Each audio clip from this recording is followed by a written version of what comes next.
Are you longing to feel connected and not so alone? Longing to be happy and more alive?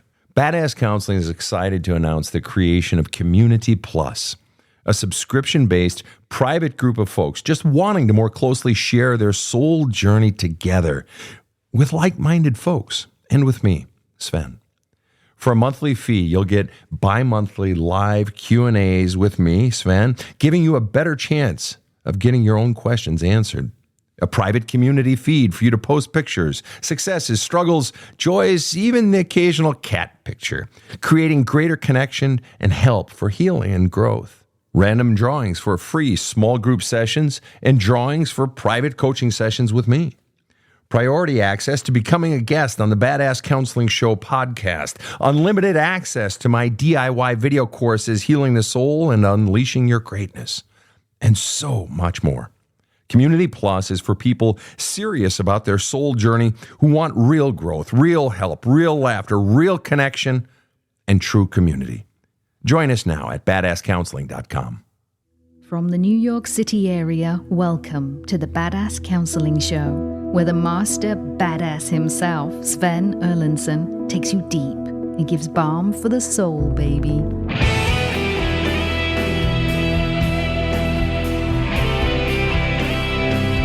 Hey folks, it's great to have you here. This is Sven Erlandson. I am the host of the Badass Counseling Show. You have reached us for another counseling episode, whether you are tuning in from Oslo to Ossining, Riga to Richmond, or Sydney, all the way to Seattle, Washington. It is so great to have you here.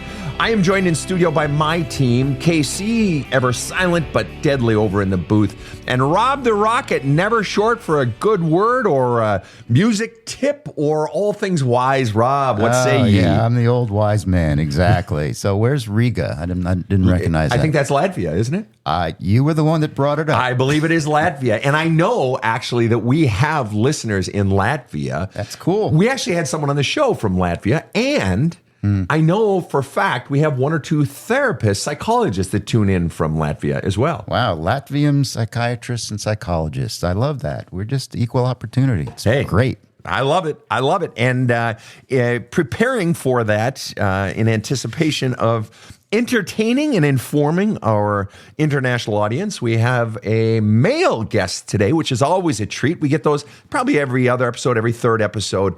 And if you are a man and you are struggling with issues in your own life and your inner self and your relationships, we invite you to write in because it's always a trip to work with men. It's great. It's great. So Rob, tell us about Seth, if you will, please. Certainly happy to, Sven. Seth wrote into us and said, I want to dive deeper into the evil that is my mother. On two separate occasions at Christmas at my grandparents' house, she told me that I ruined Christmas. She has made a life out of lying, manipulating, and twisting everything to fit her narrative. From telling my family that I was angry with her because I asked her to give me money for IVF, which I never actually asked for, to kicking me out of the house when I had nowhere to go, knowing full well I would be on the street, drunkenly telling me all her business and putting me in the middle of it, only to turn around and accuse me of putting myself in the middle of her business, which was her marital issues from 2017. My struggle is knowing that my father is a good man at his core, but I am having a hard time separating myself from him and mourning our relationship while fully knowing he abandoned me in my greatest time of need. How do I mourn him when I know somewhere inside him is a good person? Good day to you, Seth. How are you today? I'm great, Sven. Thanks for having me today. Pleasure's ours. Thanks for coming on. All right. It's really interesting. You open by saying, talking about the evil that is your mother, and you end by talking about the grief you feel regarding your dad. Just out of curiosity, if you had to put it in percentages, okay? So 60-40, 20-80, whatever you want, where are the bigger feelings that are sort of stirring you and that you're struggling with? Is it your animus, your anger towards your mom, and sadness maybe there, or is it your feelings regarding dad? Is it 60-40 mom? Is it 29-71 dad? What are the percentages of your biggest feelings at this marker in time? I would have to say at this marker in time that my feelings are more towards moving towards my father in maybe like an 80-20 or even a 90-10 stretch. And the reason behind that is I've actually mourned the relationship with my mother already.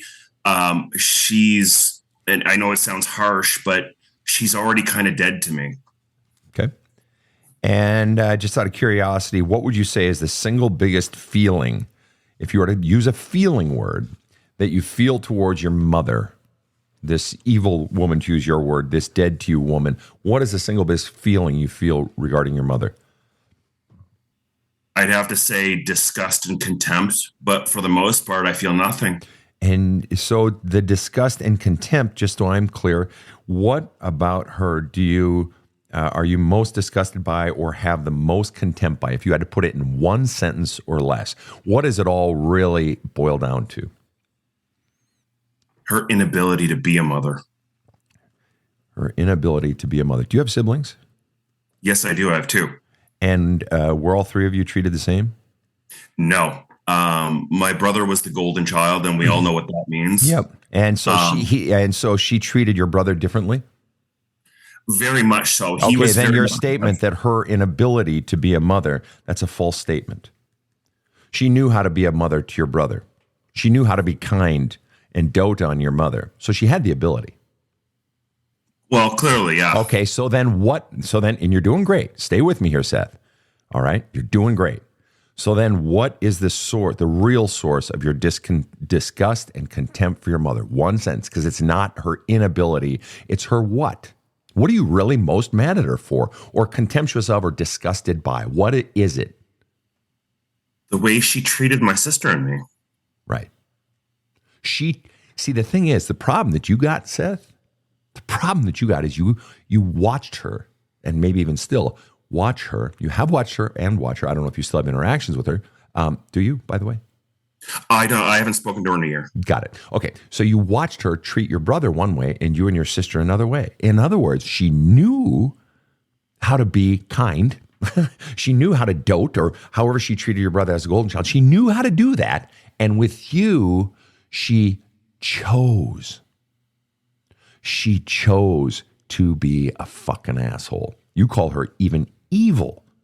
And clearly manipulating you, drunkenly telling you all her business, putting you in the middle of it, only to turn around and accuse me of putting myself in the middle. That's her marital issues on top of, and that's, I'm sure, she made a life out of lying, manipulating, and twisting everything to fit her narrative. She chose you to fucking hurt you and your sister. But she's not here, so I've got you. She chose to hurt you. So it's not inability. No. This is malice. Someone choosing to hurt another person is malice. She chose to fuck you up.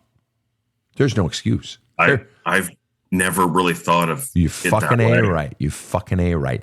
And somewhere deep inside of you, that disgust and that contempt, she's not dead to you. She's very much alive because you feel that disgust and that contempt, and you've never been able to put words on it until right fucking now. You fucking chose to hurt your own child. A child. Fucking hell. Okay, so there's that. Now I want to know, what is the single biggest feeling? I had you do it with your mother, and you fucking nailed it. Disgust and contempt.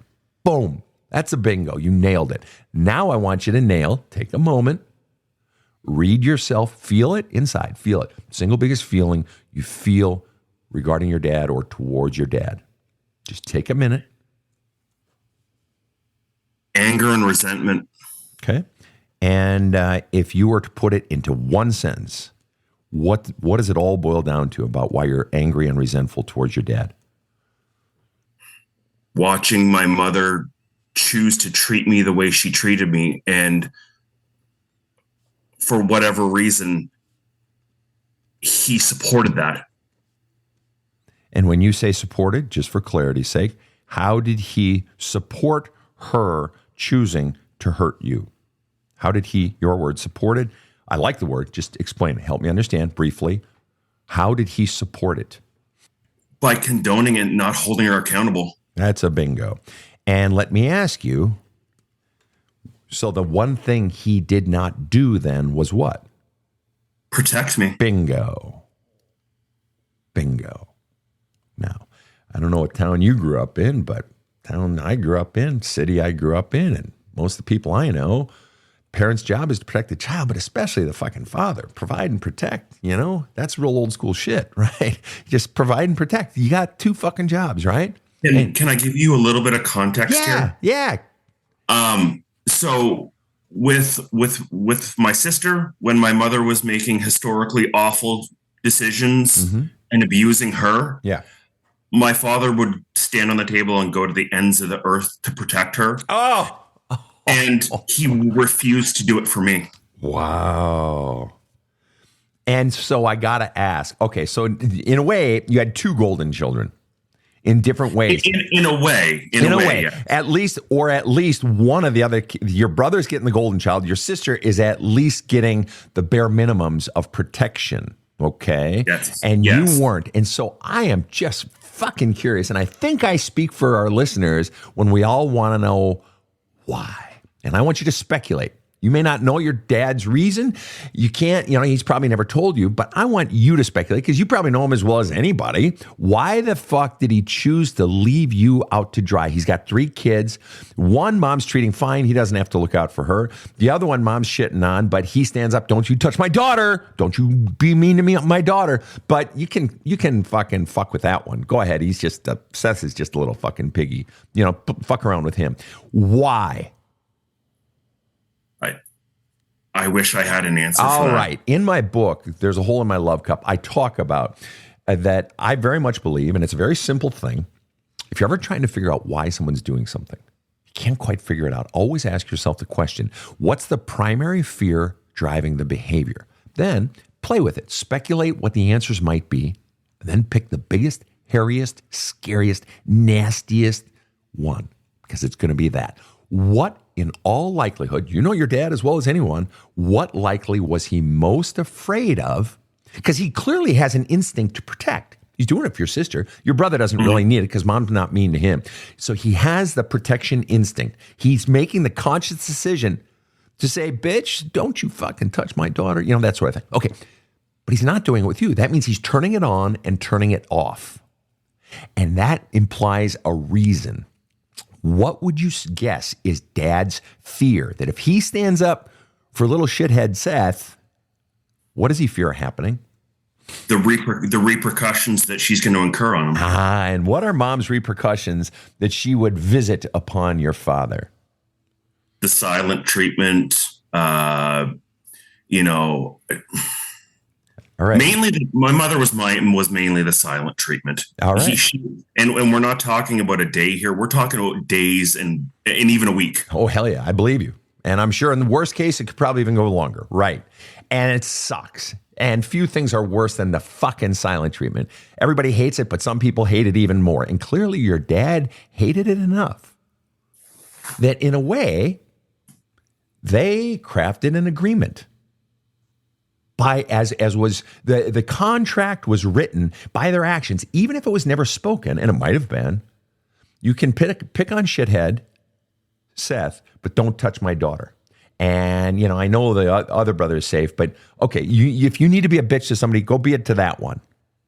So dad made the choice by his actions. Obviously, he made the choice. He's protecting, he's turning it on, the protection instinct for your sister, and he's turning it off for you. So dad made a choice to put you out into the hail of bullets, to push you out of the foxhole while he stays in the foxhole and pisses himself because he's so scared of your mom. What would you call a person who stays in the foxhole, pushes somebody else out there, and stays in the foxhole and pisses himself? Coward. That's the word. What are you feeling right now? Give me a feeling word. I don't want to know what you're thinking. I want to know what you're feeling right now. I'm feeling a lot of pain and sadness. Exactly.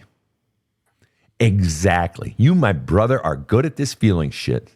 That's exactly the response. I mean, any response would be fine, but that, you nailed it.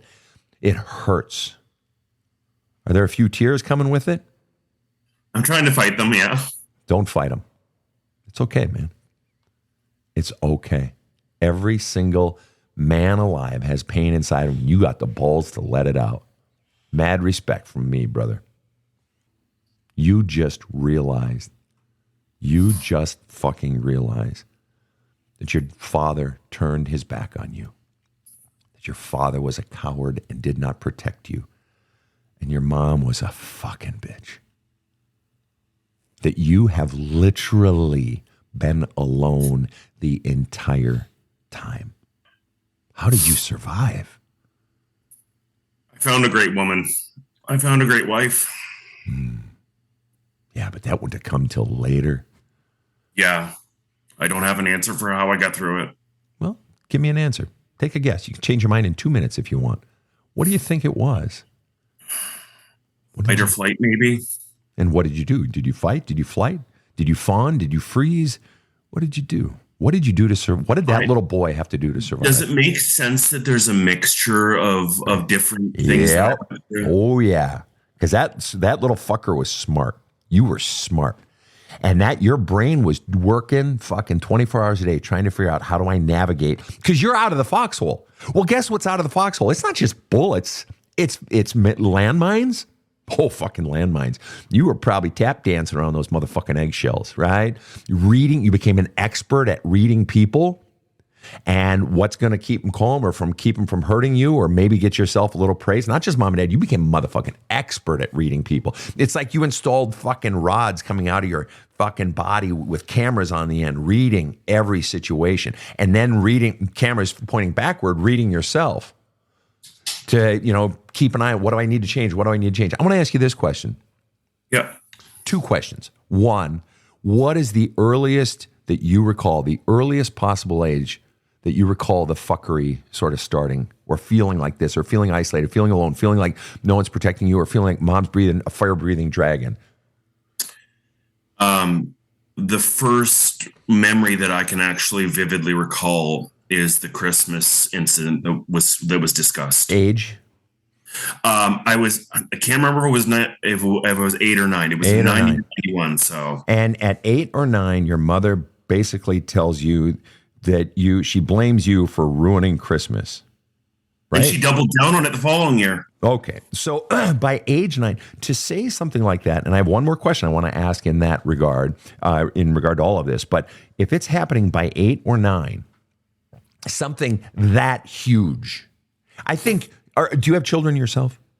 No, we can't. My wife and I can't have. I'm so sorry. Okay, but let me ask you this: the mere fact that you considered it or have thought about it says that you have a fondness for children, probably been around children. Love kids. I love kids. Nieces and nephews. Oh, they're the best. Yeah, they're the best. Right. And so the thing is, that there's one thing for saying, Sally, you should not have taken that cookie. We don't steal cookies in this house. There's a difference between saying that to Sally and she feels bad. You don't even have to raise your voice. She feels bad because she got caught. Mm-hmm. There's a difference between doing that and saying, Sally, you just ruined Christmas. Thanks a lot, right? One is about half a centimeter big and the other is about 28,000 fucking kilometers big, right? Right. So the magnitude as an adult, and the kid felt it, but as an adult, we see the magnitude of telling a child after being at the grandparents' house for Christmas, that child ruined Christmas. I mean, that's as offensive, painful, whatever as it gets. Okay.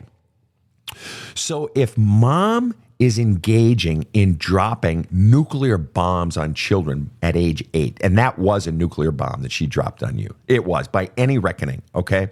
If she's dropping a nuclear bomb on a child at age 8, it only stands to reason that she's probably been dropping conventional bombs and other forms of pain before age 8. Yeah. I mean, if you're going to go nuclear, you've already tried conventional weapons. You already can't control yourself. So if she's going that big at 8, it stands to reason. It's reason, unless you underwent some massive transformation of character when you were 8 years old, as such that she went from being super nice to absolute bitch on wheels that would hurt a child so cruelly. It stands to reason that she had been that way the whole time. So it's quite possible, perhaps even likely, that she had been a mean fucker the whole time. But your first memory is age 8. All right, so let me ask you this then. So you've been shamed at least since age 8, I would say in all likelihood, for years prior to that. So then my question is this. Do you blame yourself for mom's treatment of you, for dad not protecting you, dad being a fucking coward? Do you blame yourself? Did you ever blame yourself? There was a period in time when during my formidable years when I was growing up that I did, but as I aged and as I got older and I started to ask more questions and I started to dig into these things, I started to the more and more questions I asked, the more truth I found, the more and more I realized that I wasn't the problem. Okay, so let me ask, roughly what age was that when you sort of grew out of blaming yourself? Just roughly. It started happening in my early to mid 20s. Like there were little kind of blips on the radar, if you will. Yeah. And then it truly, like I always say, the watermark for me when I really started to let all that go. Yeah, like when things started to change for me and turn around, it was age 30. Okay, 30. So then let me ask you, if that's when it ended, when did the blaming yourself start? Or blaming yourself or thinking, gosh, there's something wrong with me, or I'm the problem, or it's all my fault, I'm such a loser, whatever it was, roughly, when did that start? Before I was 10. Exactly. Exactly. And I would argue it started long before 10, because at 8, she's dropping nuclear bombs, and you fucking know she had been a fucking jerk to you for long before then. It didn't come out of nowhere. No fucking way. So you'd been eating shit, taught that you were the problem, taught there's something wrong with you, taught that it's your fucking fault. And before age 10, so let's say randomly it started 5, 3, whatever. So, and it ended at 30. That means for roughly 25 years of your life, or basically the first 30 years of your life, you held the belief that there's something wrong with me, that it's my fault. I deserve this. I'm doing something wrong. What do I need to do to change it? I need to change. I need to be better. I need to do something. Sven, even now, I'm very hypervigilant of emotions, others' emotions, feelings. Like I read the down to the tone of a voice. What's the fear driving the behavior, Seth? I totally understand that, and I would have predicted that, which tells me the messages about you and the fears are still in there. They're still in there. Okay. And so let me ask you, what is the fear that if someone is upset, or if someone's upset with me, or someone's sad, or what is the fear inside of you? In one sentence or less, what's the fear? That I'm going to disappoint somebody. That's it. And then they won't like you. They'll turn your back on you. Maybe they'll hurt you, or they just won't like you, or they'll be mean to you. Exactly. This shit was conditioned as a child. You've been living out this fucking conditioning. You were conditioned to believe that you are a fucking disappointment. You're a pain in the ass. You're disgusting. You're not wanted, right? We know you've been alone. Mom was unleashing hell on you, the bullets and the bombs, and Dad was just pissing himself in the fucking foxhole to protect himself. Sorry, I had to laugh at that. It's a brutal image, but it's fucking true. I mean, if I'm wrong on that, somebody fucking tell me. But that's what he's doing. He's putting his child out there because I don't want her to yell at me. I don't want to go silent on me, because that hurts my precious, tender little feelings. So I'm going to let little shithead go out there and eat those fucking bullets so that I can be safe. Go ahead. You know what, wife? What was your mom's first name? Or make one up. Lori, you go ahead. You can be a bitch to him. Go ahead. I'm just gonna protect myself over here. You know what? I think I'm gonna go out in the garage. I'll be out in the garage while you're shitting on him. I'll be out there. You just go ahead. It's fucked up shit. To add a little more context and complexity to the whole situation, I was clinically diagnosed with ADHD as a young child. So, I mean, you can branch out from there and think about all the other complexities that are involved with this now. Yeah, and furthermore, you can also ask yourself the question, is it possible? And I know dick about ADHD. Nothing. Literally nothing. Mm-hmm. Okay? But I do know this. If you put emotional pain inside of someone, you hurt someone's soul, any underlying medical problems they have are only going to be massively exacerbated. It's like when I get clients coming to me and saying, I have this mental illness or I have this addiction, and I say, I do not deal with mental illness. I'm not an addiction specialist. I'm probably not the guy. And they say, no, I want to counsel with you. I say, okay, I can't make any promises, or I won't even talk about your medical shit, but I guarantee you this. We get the pain out of you, the fears out of you, and the bullshit beliefs you've been taught about yourself. You get those out of you, and everything changes. I'm not saying it'll affect your things. I personally think it will, but I'm not saying it'll make it go away, but you take the pain, the fears, and the bullshit beliefs anybody's been taught about themselves. As we know, you were taught about yourself. You were a little shithead that everybody can just fucking kick around. You're a little shithead that we're going to leave alone out in the world all by himself, and your own father's not going to protect you. Okay. Right. And you punch those beliefs into that child that he's at fault, something's wrong with him, etc., that he needs to live in fear of people not liking him, and it's going to exacerbate any fucking problem he has. Much more to come right after this short break. You know, I've read so many self-help books, and I always get something good out of them. But when I dove into There's a Hole in My Love Cup, well, it changed me. I cannot recommend this book highly enough. My copy is very dog-eared and highlighted. Thanks, Sven, for writing it. I love There's a Hole in My Love Cup, and believe you will also. Order your copy at badasscounseling.com. This show provides soul counseling intended to entertain and inform and is not medical advice.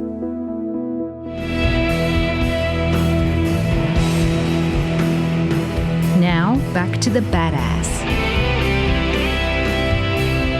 We are back with Seth. Seth, what is first of all, let me ask you this. What are you feeling right now? Give me a feeling word. Be honest. Well, I mean, as per earlier, there's definitely some sadness there. Mm-hmm. What's the saddest part in all of this? In one sentence, what is the absolute saddest part, at least today? That I don't have a relationship with my father because he was too much of a coward to protect me. But you didn't know he was too much of a coward to protect you until today. So why prior to today have you not had a relationship with your father? We earlier this year, probably about 6-7 months ago, we had a text message exchange where I decided to tell him all of my feelings and, why I wasn't coming around. And I wanted to ensure him that it wasn't because of him and that it wasn't his fault. I proceeded to tell him about the trauma and the things that I was dealing with. And his response was? Incoherent rambling. He went on about how he should have done a better job at loving his own wife, and he should have done a better job at passing along that message. He started his conversation by telling me, I don't know what this talk about trauma is. There's some very disturbing comments in there. Let's exacerbate the fuckery. You fucking irresponsible old man. Wow. So he has no intention, no interest in either A, owning it, or believing that anything's wrong with his fucking wife. So he's still a fucking coward. Yeah, and maybe I was wrong in my assumption. The assumption that he's actually going to be fucking responsible and accountable? No, you mean not that assumption. There's another assumption that was made. Okay. I went over this exchange with my wife. Okay. We had both discussed it, mm-hmm. and she said that doesn't sound like your father at all. That is worded and paragraphed exactly the way your mother would write it out. Oh, wow. He said if she's not writing it, then she's at least controlling the narrative. Dictating it, yeah. Okay.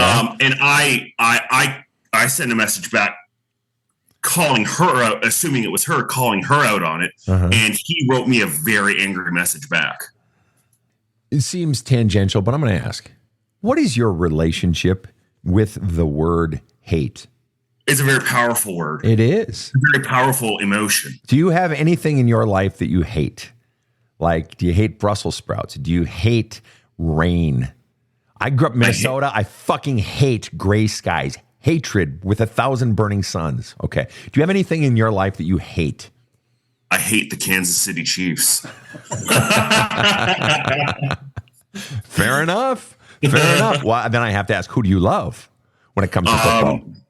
Right there. Say it, baby. New England Patriots. It must be hard to have them basically no longer any good.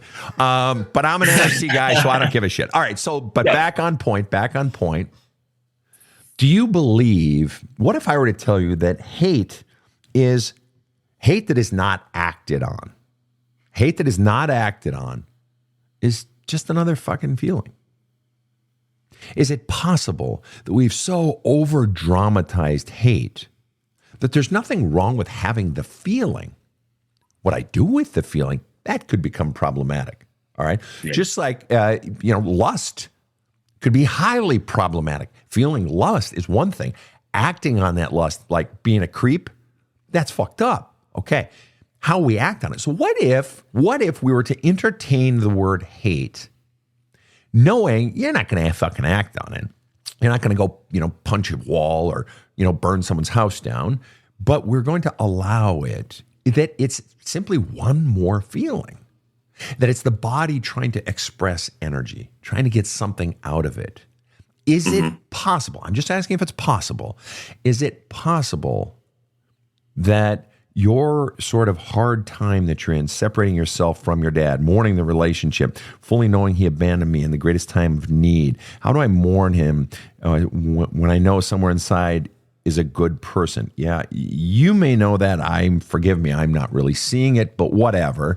Let me ask you this. Is it possible that part of you really fucking hates him for what he did and for what he did not do for you? I know that I have a lot of anger towards it. But not hate. So why not hate? Have you or do you have hate in you for your mother? Yes. Oh, so you don't have a problem with hate. You have a problem with hate as applied to dad. And so let me ask you this question. What is the fear in you, if there is one, maybe there's not, if there's a fear in you regarding saying that I hate my dad? Remember, feelings are like trains coming into a station.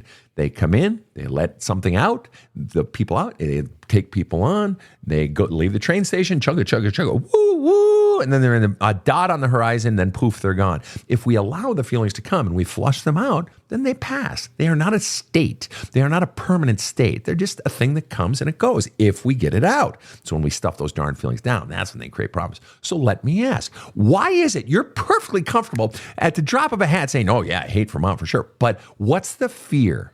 If there's a fear, what do you fear in saying, just to me, yeah, I hate my dad for what he fucking did? Why? What's the fear? What do you fear? Or what do you feel if you were to say that? I guess it's the reality and the potential finality of closing the door completely on both of my parents. And the reality and finality and potential fear, what do you fear most in closing the door? And just for the record, what I recommend is welcome those feelings of fear. Journal about them. Write your old man fucking a letter or 3 that you don't send just because you want to flush it all out. I fucking hate you, you fucking piece of shit. I was a fucking child. You fucking coward who hid in the fucking foxhole. Fuck you, old man. Fuck you. I fucking hate you. Okay, my point is, what if it's possible you're going to flush all of that out? And then you'll be thinking from a different place. You'll be feeling your truth inside. And what we feel when we're feeling pregnant with emotions, that's not the time to make decisions. Okay? It's to flush it all out. And then what comes afterwards, it's not in the fire, it's not in the storm, it's not in the thunder and the winds, it's after those pass that there's a still small voice inside. And you feel it. Okay. So I'm not asking you for any action. I just want to know this. What is the scariest part about admitting it? You said the finality, the reality of what? Fundamentally in one sentence or less. The end of the relationship completely. And what do you fear most about ending the relationship completely? What's the scariest part? No longer having parents when the people who birthed me are still alive. And what is that? Why do you fear that? Or what does that make you feel? What do you feel when you think about no longer having parents when the people who birthed you are still alive? What does that make you feel? Very, very sad. Very sad. That's what you're grieving. That's what you're really grieving. The relationship you never had, that you just wanted them to like you, Just be nice to me. That little boy, that 6-year-old boy, that 8-year-old boy, just be nice to me. I'll do anything. Please, just be nice to me. Please. I often think about that. I often think about because I view the relationship my wife has with her family and her parents specifically. And I'm not jealous, but I'm envious because I want that. You've wanted it your whole life.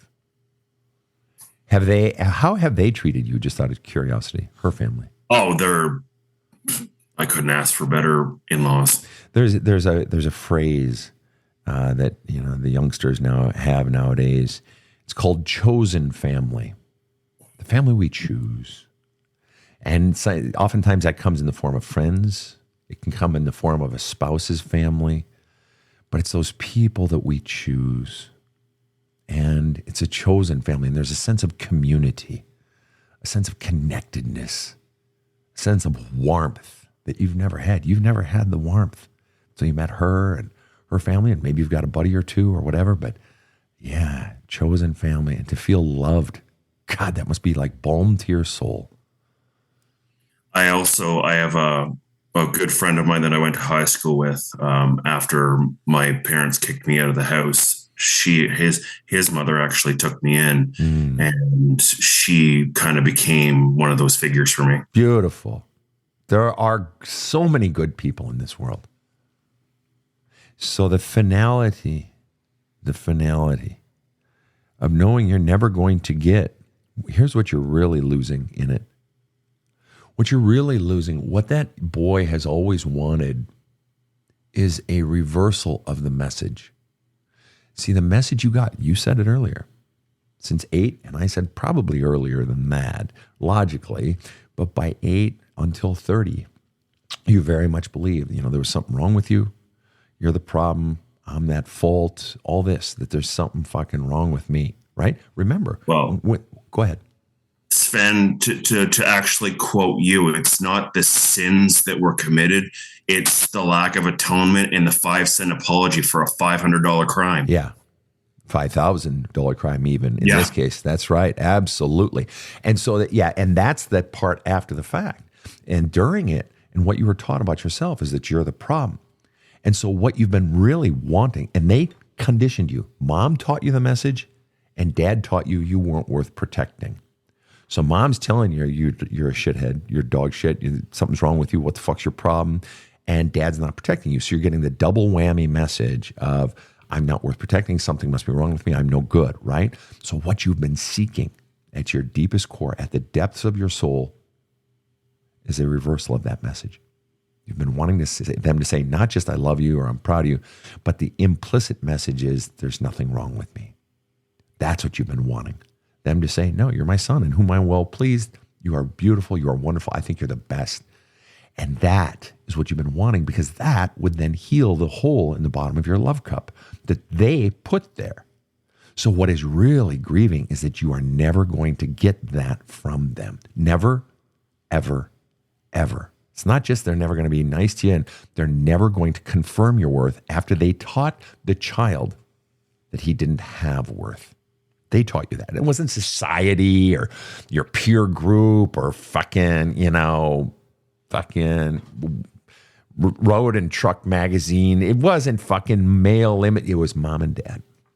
And that shit is so powerful. And there are so many fucking douchebags in the world that say, oh, you're 18, you need to get over that. It's like you have no idea the power of parental conditioning.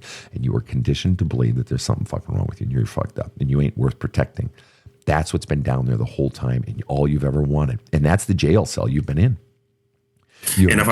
Go ahead. Sven, if I look back to different points in my life, when I was in my mid-20s, and maybe it was coming through subconsciously, but I was speaking to my mother in a very disrespectful way one time. And a girl I was dating at the time told me, she's like, I didn't like the way you talked to your mother. You only had one set of parents. You should treat them well. Fuck. She was a fucking idiot. She was a child. She didn't know any better. I mean, that was just dumb. Such a dumb. But that message implants, especially if it's coming from a pretty girl and a pretty girl you like. Shit. That would implant in me at that age. Hell, even now, I'd be like, well, I mean, now I'd say no. But back then, sure, you probably thought you were bad. And I should be good to him. I guess the point that I was making is those feelings were, the resentment, the anger, the sadness was manifesting inside of me at that time. It just wasn't coming out. That's right. And this is why children at 8 or at 38 will be pissy towards their parents, or a little bitchy, or, angry, but it's all on the surface stuff. Because either A, the adult kid doesn't want to go down to the real issues, or they don't know how to go down to the real issues. The real issue is, I fucking hate you for everything you fucking said to me. All the shitty ways you treated me, Mom and Dad. I fucking hate you. For all I wanted was your protection and your love. Really, would it have been that fucking hard? You did it for my sister. All those feelings, and they're coming out on the surface shit.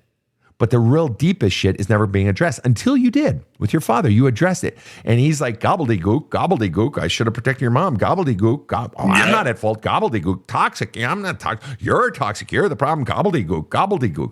There's just fucking mumbo jumbo bullshit. So Dad, by doing that, do you see what he did? He fundamentally confirmed what he's been doing the whole time. That by him doing that was painful as fuck. But it was also brilliant. It was perfect. Thank you. You have shown me exactly who you are, confirming that I'm right, that's who you've been the whole fucking time. You haven't owned shit. You're still a fucking coward. I was right, Dad. Fuck me. I was right. He has always been the coward, and your mom's always been the fucking asshole. I mean, let's just call it for what it is. You tell a child that they spoil Christmas completely for the family, and then you do it again the second year. You're going to say shit like that. You're being a fucking asshole in the everyday. It's like the person who hits their child in public. They're fucking beating the fuck out of that kid in private if they can't even control themselves in public. So the point is, you've been eating shit your whole life. I would offer that you have anger, resentment, and so much sadness towards Dad. And still now we found even more down there regarding Mom.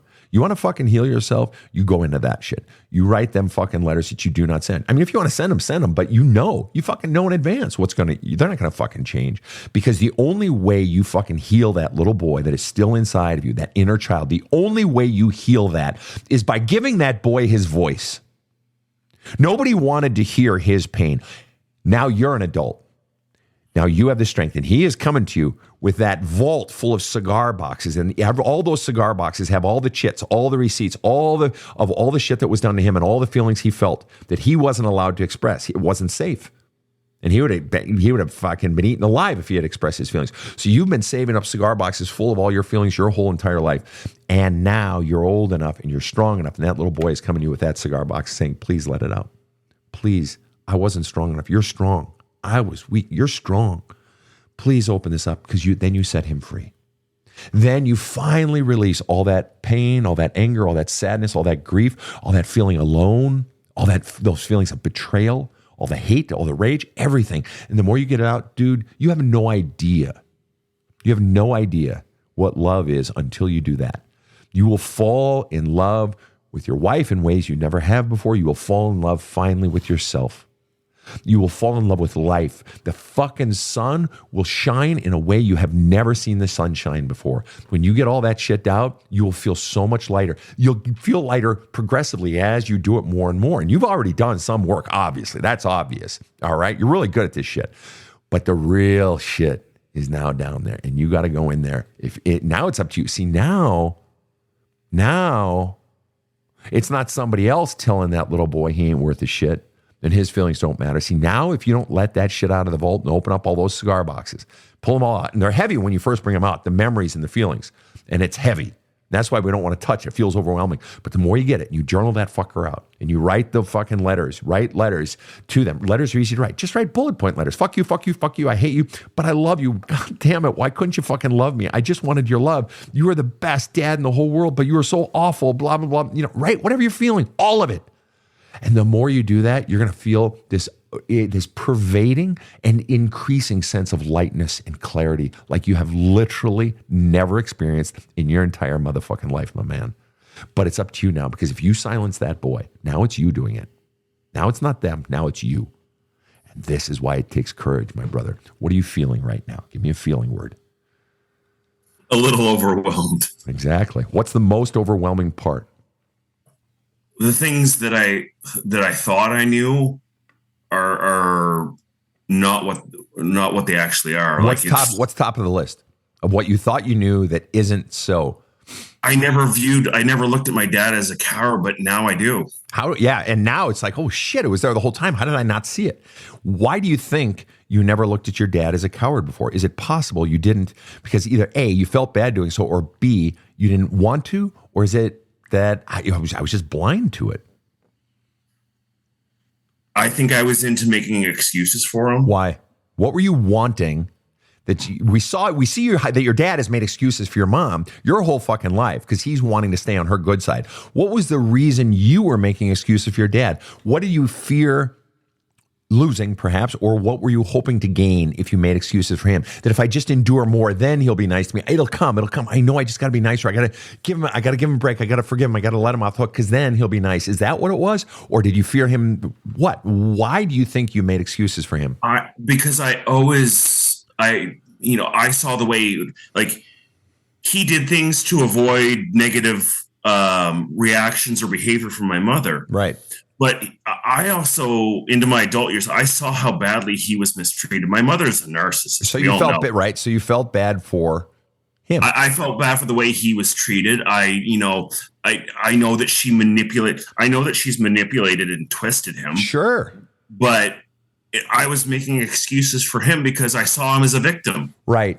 And see, this is the thing, and you've maybe seen some of the videos I've done on this, and this is what I call the curse of the non-ogre parent, or the curse of the slightly nice parent.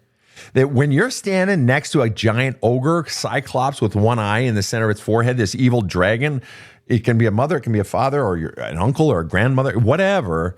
When you're standing next to that person, as long as you're not worse, you look like a fucking saint.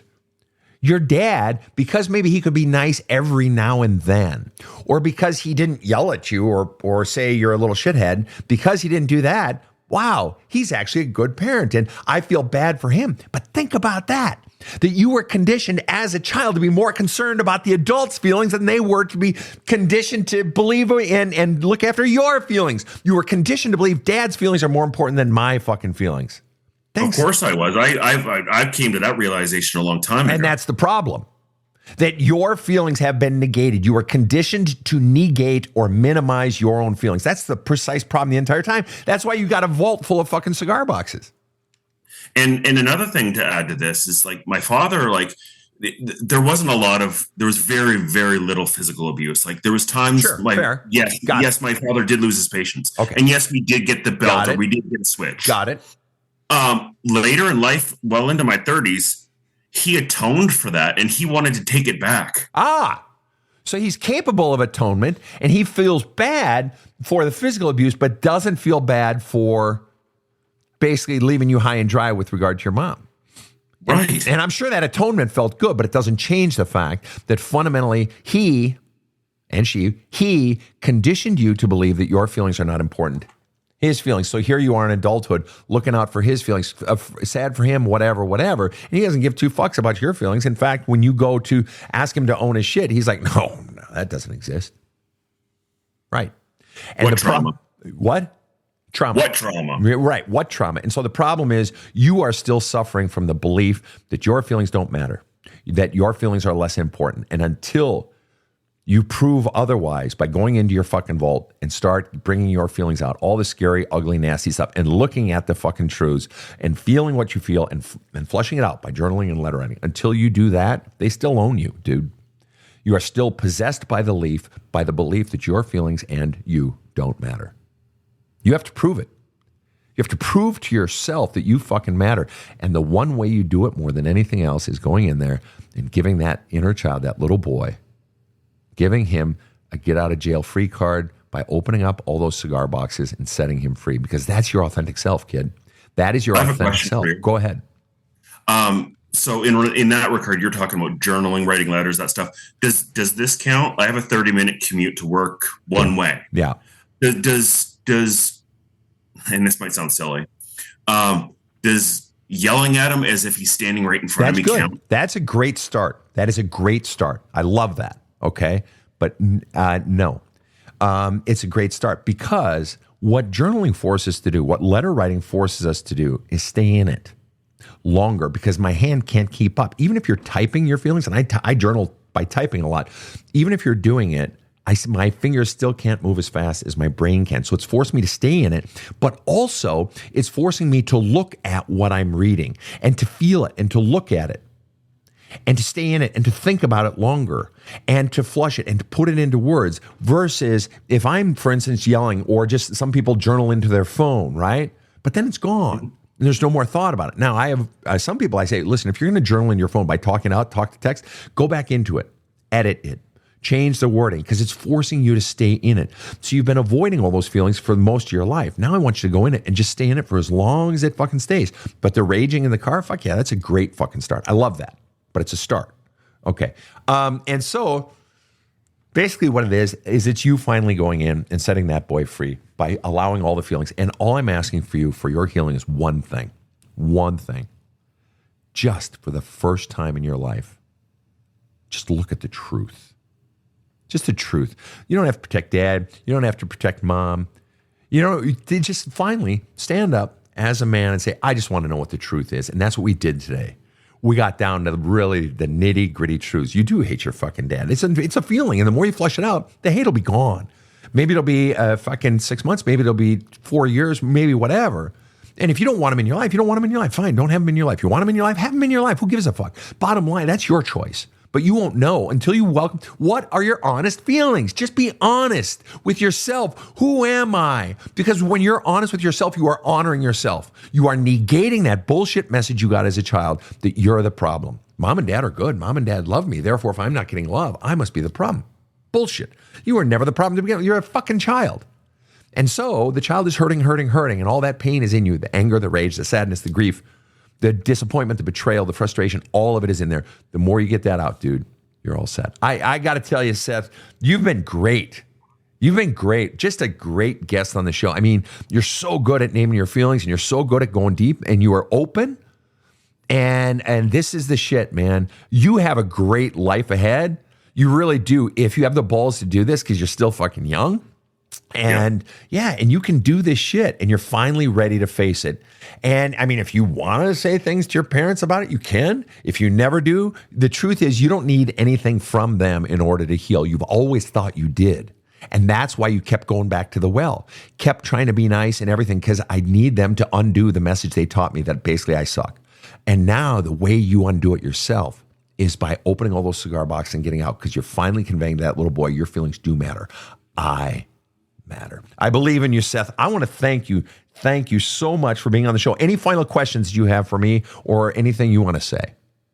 No final questions. Just want to thank you for your team for reaching out to me and allowing me to come on the show and talk, not necessarily tell the story, but, start diving into some of this stuff because I'm at a point in my life where I really want to get these things figured out and I want to move forward. Love it. Love it. And you know what? Sometimes just hearing it from someone else's perspective or sometimes allowing ourselves to just play with something. Like I like to say, like a little boy plays with a bug. You just sort of let it crawl around your hand. You look at it from different angles and different perspectives, and all of a sudden, wait a minute. Whoa. It opens up new truths. And I'm glad that some of this stuff that we unpacked today, I mean, it was pretty significant stuff. You got hit by a freight train today, but a good kind of freight train. Because in a way, it sort of knocks some of the lies out of you that you were taught that you were the problem and shit like that. Fuck that. I'll be very honest with you. I fucking hate them for what they did to you. I hate your mom for what she did. I hate your dad for being a fucking pussy. If I'm just really honest, come on, old man. You protect your daughter, but you don't protect your son. Fuck you. That's just bullshit. Fuck you. So, kid, you're great at this. You're really great at this. And your life is about to change. If you have the courage, and I know you do, if you have the courage to go into this shit and face it, your life is going to change. How you interact socially is going to change. Your sex life is going to change. Guarantee it. Fucking guarantee it. My communication has been a big issue throughout the entirety of my life. Of course. And, just to touch on this very quickly, Sven. Yeah. I have no doubt that I understand now why, going through school and not being the most popular person in school, people not liking me, wanting to be around me, and even into my adult years, like people probably looked at me and thought I was an asshole by the way I interacted. Sure. But you were living in fear. And you had so much fear inside, so much pain and so much fear. The fear of opening up, the fear that somebody might not like you. And you know what happens when we have fear? We close down and we put on some persona. We become some self to try to get liked. But your real self, you had to protect that. And that's still in there. And it was protected because if I put my real self out there, I might get my ass handed to me. And you weren't safe at home. You definitely weren't safe. So why would you think you'd be safe out there in the world? No, the little kid has lived in fear his entire life and afraid of opening up and being your real self. And the truth is, you were just a boy trying to get love. And there ain't nothing wrong with that. And you've been a man just wanting to be loved and appreciated. And you begin by appreciating yourself and honoring that little boy. The more you flush that out, dude, everything's going to change. You know what's going to happen inside of you? There's a scene in Star Wars, in the original Star Wars. I don't know if you've ever seen it. I love where this is going. All right. Well, I was in 5th grade, and I went with Dave Bizeski. His dad dropped us off at Northtown Mall at the theater there. And there was a long line. We went and saw it. And there's that scene where Obi-Wan, the old Obi-Wan, he's now, I believe he's on the Death Star, and he has to swing across, and he gets that shaft in the center, and he pulls the lever so that the energy source goes down. And the sound effect that George Lucas uses is this. I can hear it right now. That's what's going to happen inside of you. That ever-present anxiety, that motor that is constantly running, the fear driving it like a little rat wheel going, the anxiety that you have felt your entire life, driven by fear of not being liked, driven by I need to do more. What do people think of me?